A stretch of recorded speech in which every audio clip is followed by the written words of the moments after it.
Bruno Marchal, mental coach à Montpellier, bonjour, j'espère que vous allez bien. Alors quand je vous tourne cette vidéo, on est en pleine crise coronavirus, donc je vous souhaite un pouce en l'air pour vous donner tous vos encouragements et les coachings par téléphone, par WhatsApp continuent. Rien ne change pour vous et si vous êtes confiné à la maison, profitez-en pour faire vos coachings et pour bosser sur votre mental. Aujourd'hui, justement, on va parler d'exercice dans le couple. Vous savez que le couple passe ces 4 phases après la lune de miel. Il y a la phase où le couple se distend et ensuite il y a la phase d'exploration, on va à la grande intimité et le danger c'est pendant la phase d'exploration si elle est liée à une crise existentielle, c'est les couplets d'une crise existentielle. Donc qu'est-ce qu'il faut faire pour que la phase de distanciation, hein, la phase la plus importante, laisse le plus de souvenirs et ne laisse pas d'un goût amer qui ensuite est reproché pendant la phase d'exploration, puisque dans la phase d'exploration, pour diminuer sa culpabilité, on va se souvenir de quelques points de la phase de distanciation où on n'a pas été bon, où l'autre n'a pas été bon, pour lui reprocher notre départ. Alors qu'est-ce qui est intéressant de faire ensemble pendant la phase de distanciation, c'est de faire de l'exercice ensemble. Et je vais vous expliquer pourquoi. Alors si on fait, dans la phase de lune de miel d'ailleurs on fait ça, alors beaucoup avec le sexe, hein, mais aussi quand on est dans la lune de miel, on va courir ensemble, on va faire du vélo, on va à la plage, etc. puisqu'on est fusionnel et ça entretient le fait de se sentir amoureux de l'autre. Alors souvent d'ailleurs quand les deux conjoints font du sport, on s'aperçoit que le niveau de satisfaction de sa vie est plus important que ceux qui n'en font pas, hein. Ça, c'est les études universitaires nous montrent ça régulièrement. Et quand les deux font l'activité en même temps, il y a des effets encore plus grands et je vous explique pourquoi. Quand on fait de l'exercice, le corps va libérer des neurotransmetteurs, des vitamines, autour des endorphines et aussi des endocannabinoïdes, je ne sais plus comment je le prononce.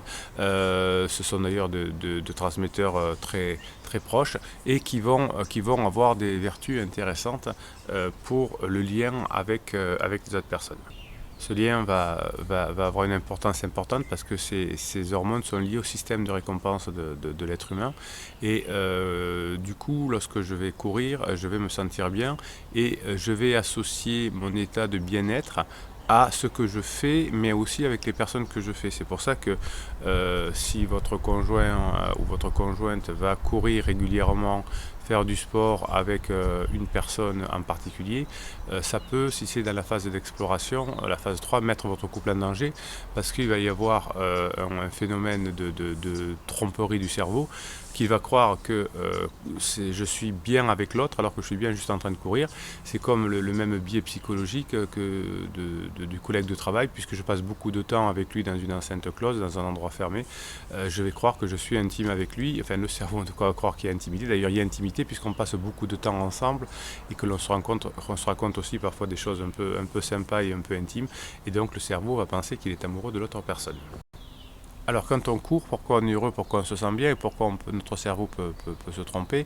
Car on va avoir les surrénales qui vont fonctionner à plein régime, on va avoir dans son corps un paquet d'adrénaline qui va être émise, on va avoir la pression sanguine qui va augmenter, le cœur qui va s'accélérer et vous voyez que ce sont exactement les mêmes phénomènes physiques que l'on a que lorsque l'on est excité.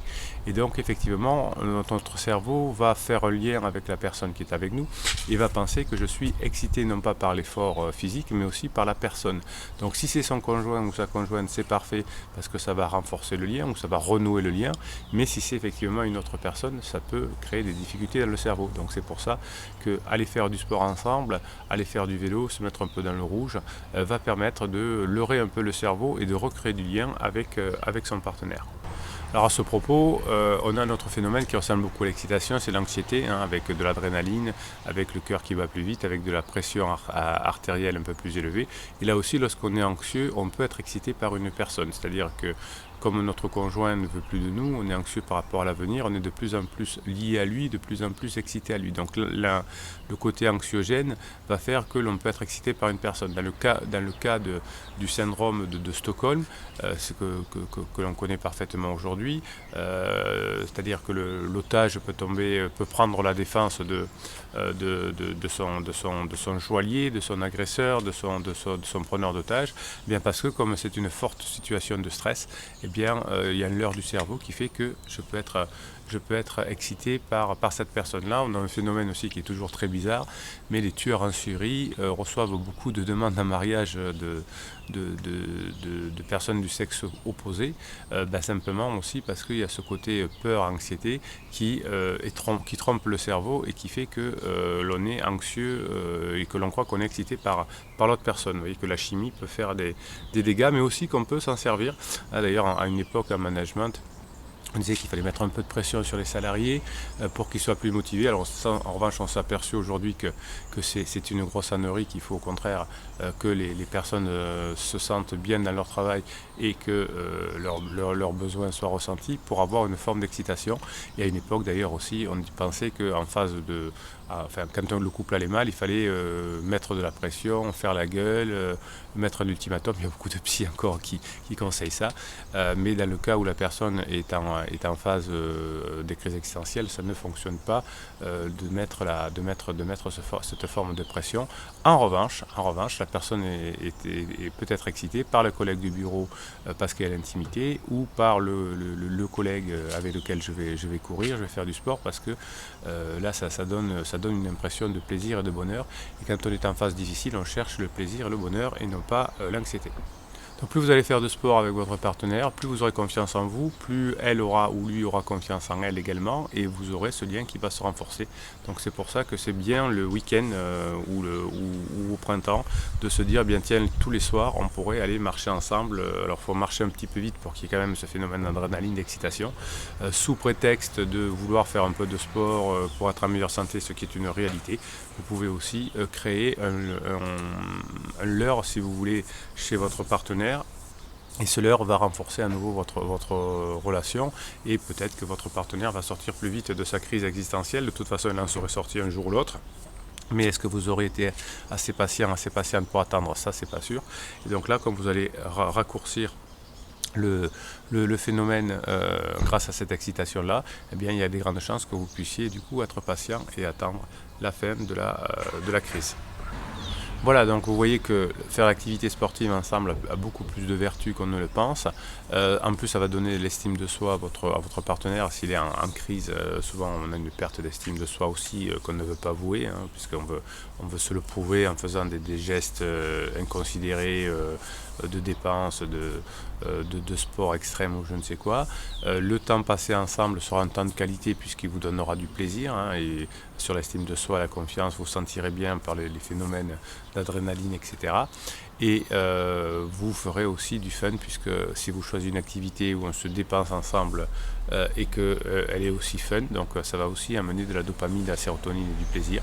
Et là, vous êtes en train de relancer ou de maintenir votre couple.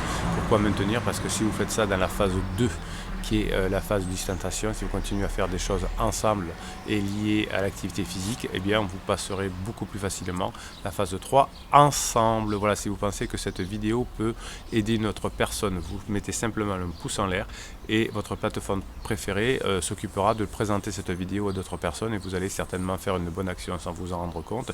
Et comme nous sommes une chaîne bienveillante, positive, une communauté bienveillante et positive, vous allez faire une bonne action.